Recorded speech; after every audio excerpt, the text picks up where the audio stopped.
Isang mapagpalang araw sa ating lahat. Ako po si Elbern Maglasang at aking ibabahagi sa araw na ito ang ating aralin ukol sa likas na yaman ng Timog Silangang Asya. Bago natin simulan ang ating aralin sa araw na ito, tayo po ay magsitayo para sa ating panalangin.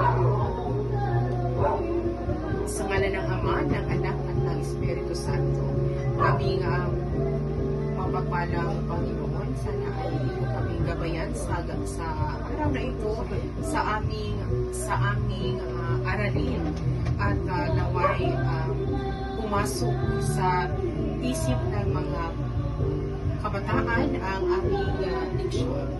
Ito ay aming hihingi sa ngalan ni Jesus, aming Panginoon. Amen. Sa ngalan ng Ama, ng Anak at ng Espiritu Santo. Amen. Bago magsiupo ang lahat, maaari po ba pulutin ang mga basura sa ilalim ng inyong pangaupuan upang ating masimulan ng matiwasay ang ating aralin. Okay. So, ang ating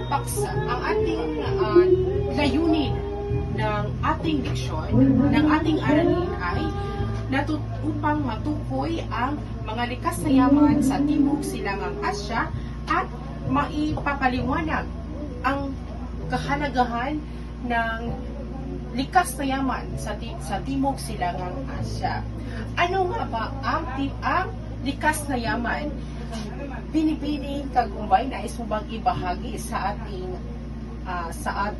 iyong mga kaklase ang iyong nalalaman ukol sa likas na yaman.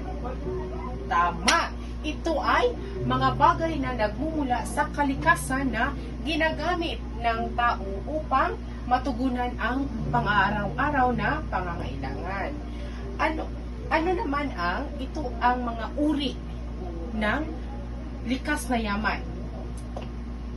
Ito, una, yamang lupa. Ano ang mga yamang lupa? Ginoong Garcilva.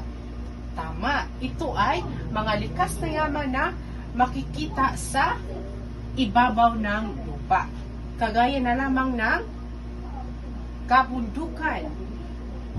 Ginoong Tihada, maaari mo bang ibahagi? Ano ang iyong, base sa iyong obserbasyon, ano ang mga halimbawa o ng kabundukan na makikita natin sa ating bansang Pilipinas? Tama. Kagaya na Sierra Madre, Mount Apo, at kagubatan, sakahan at lupang taniman. Ito ay ginagamit at mahalaga sa tao upang pagtataniman, pabahay, industriya at tirahan ng mga hayop. Sunod, pangalawa ay ang yamang tubig. Ano naman ang yamang tubig? Ginoong Garcilva. Okay, tama. Ito ay mga likas na yaman na nagmumula sa anyong tubig. Ano naman ang mga anyong tubig na makikita natin sa Pilipinas? Ito ay lawa, talon, sapa, ilog at karagatan. Ito ay lahat natin makikita sa Pilipinas at ito ay mahalaga sapagkat ito ay pinagkukunan natin ng pagkain, irigasyon, transportasyon at hanapbuhay. Ayon sa datos, maraming tao sa Pilipinas ang umaasa sa yamang tubig na pinagkukunan nila ng hanapbuhay. Kagaya na lamang ng pangingisda at mga yamang tubig. Okay. So, sunod naman, ang pangatlo ay ang yamang gubat. Ginoong manggubat, nais mo bang may nalalaman ka ba? Nais mong ibahagi ang iyong nalalaman? Pangatlo ay yamang gubat. Ito ay mga likas na yaman na nagmumula sa kagubatan. Halimbawa, puno na ginagamit natin panggatong at paggawa ng bahay, ratan, lipa, kawayan, at mga hayop sa kagubatan na kinakain natin, ginuulam natin. na kailangan sa araw-araw nating buhay. At pang-apat ay ginagamit natin sa mga hikaw, mga alahas na nagpapaganda sa atin, no? Ito ay ang yamang mineral. Mga yamang nakukuha sa kailaliman ng lupa. Kagaya na lang ng ito, pilak, tanso, bakal, langis, at uling. Langis, pinakamahalaga dahil hindi tatakbo ang mga sasakyan natin kung walang langis.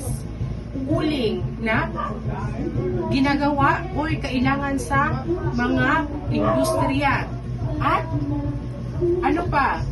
Mga gusali, mga kasangkapan, mga kagamitan sa paggawa ng gusali. Ito ay mula sa yamang mineral. Kaya, subalit, mayaman ang ating bansa, ang Timog Silangang Asya sa likas na yaman, ngunit hindi siya maaari abusuhin sapagkat ito ay hindi na papalitan. Ito ang buong aralin natin ngayon. Sunod ay tayo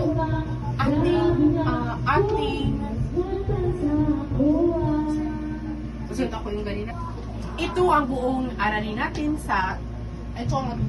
natin ngayon naman ay ating sasanayin ang ating mga kaalaman kung mayroon tayong natutunan sa araw na ito, at ito ay ibabahagi ni Ginoong June sa klase.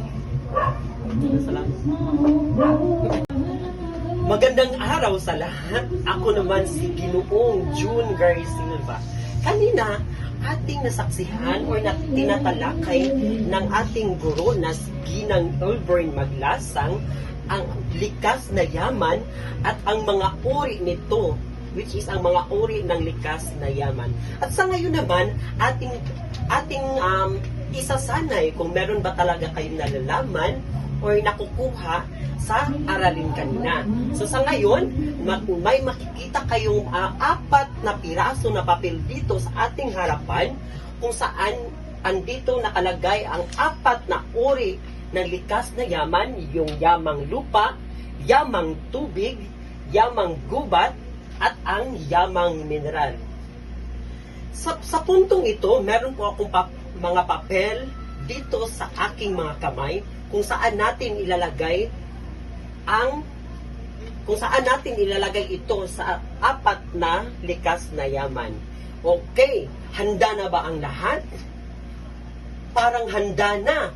Okay, ikaw binibining buslon, saan ito nabibilang ang kabundukan?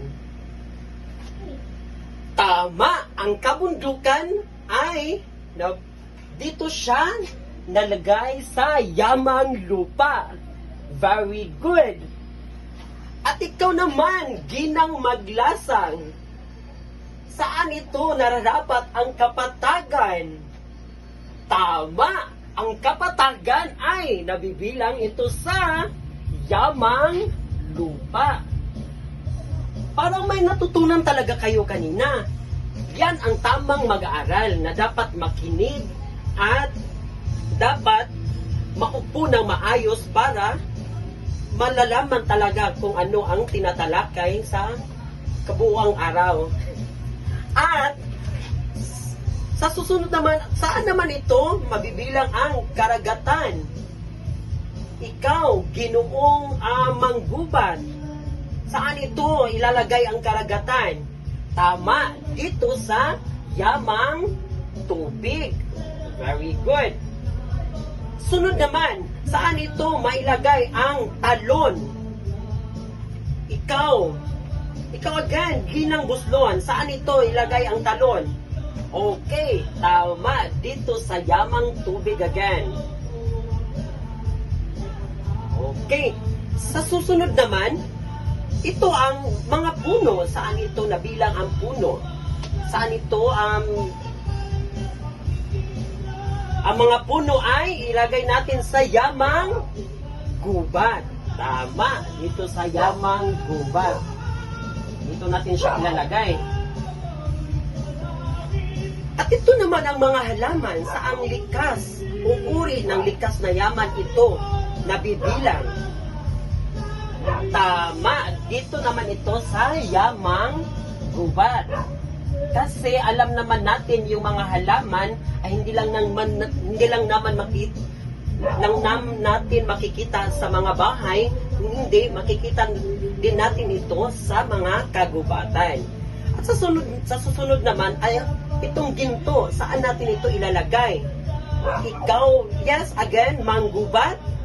Tama, ang ginto ay matatagpuan or bibilang ito sa yamang mineral. Very good, sa yamang mineral. At ito namang mga bakal, saan ito natin makikita or saan ito, anong uri ng likas na yamang ito? Okay, tama. Sa yamang mineral din. Very good. Sa yamang mineral. At sa sunod naman is, saan ito? Itong tanso. Saan ito natin ilalagay? Which is, anong uri ito ng likas na yaman? Tama. Dito ito sa yamang mineral. Okay. At ito namang ilog, saan natin ito ilalagay sa uri ng likas na yaman? Saan, Mr. Manggubat? Okay, tama. Dito sa yamang tubig. Okay. May natutunan talaga ang ating mga kabataan. Ano naman ang...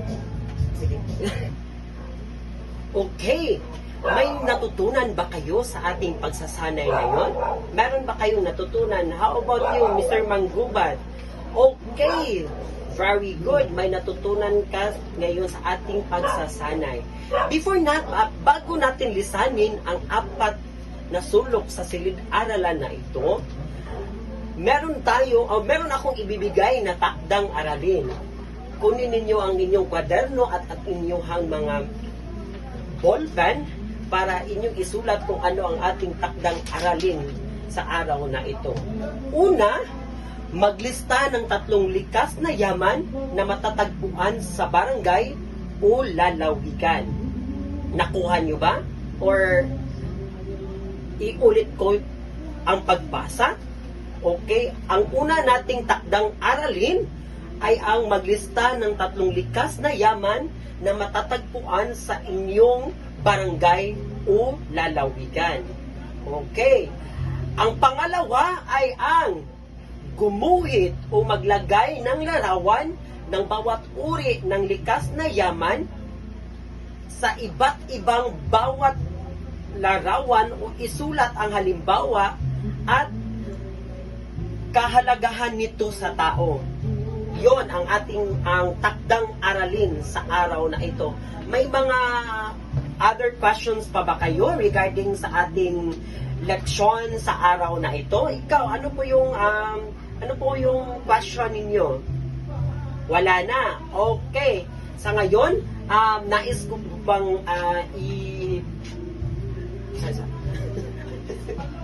Okay, bago natin lisanin ang silid na aralan na ito, nais ko pong ibahagi sa inyo ang ating likas na yaman ay dapat nating pag-ingatan kasi dyan tayo nabubuhay. At maraming salamat po.